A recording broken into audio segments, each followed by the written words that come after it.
Hi everyone, another CSE review question of the day. Number 4. Find the GCD of 48 and 60. So, para kunin itong ating GCD ng 48 and 60, gamitan natin siya ng division method, continuous division. Isip lang tayo ng prime factor na pwede sa 48. So, unahin natin 2. 48 divided by 2, lagay natin dito, that's 24. Again, divide by 2. 24 divided by 2, that's 12. Divide by 2 again. 12 divided by 2, that is 6. Divide by 2, that is 3. Since ang ating ending na ay prime number na rin, so we have 2 raised to 1, 2, 3, 4. 4 times 3. So, this is 2 raised to 4 times 3 para sa 48. How about 60? So, again, let's use the smallest prime number to divide this one. This is 2. So, 60 divided by 2, that is 30. Divided again by 2. 30 divided by 2, that is 15.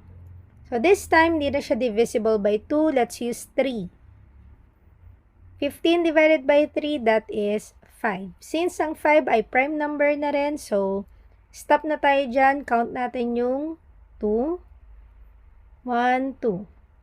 Raised to 2 times, syempre meron din tayong 3 at meron din tayong 5. So, for 60, you have 2 squared times 3 times 5.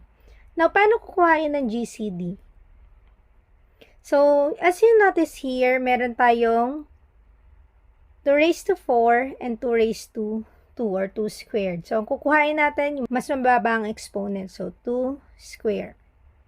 And then, syempre, magkatulad din ng 3 at 3. Okay? Kung ano yung common, yun yung ating kukuhain. So, this is 3. Syempre, yung 5, wala siyang kaparehas dun sa 48. So, disregard lang natin siya. So, for the GCD, you have 2 times 2, that's 4 times 3, that is 12. Okay, there you go. Our value here is 12. How about number 5? Find the LCM of 18 and 24. So, again, continuous division tayo. You have 18. Let's use the smallest prime number, which is 2. 18 divided by 2, that is 9. 9, so hindi siya divisible by 2, but divisible siya by 3. 9 divided by 3, that is 3.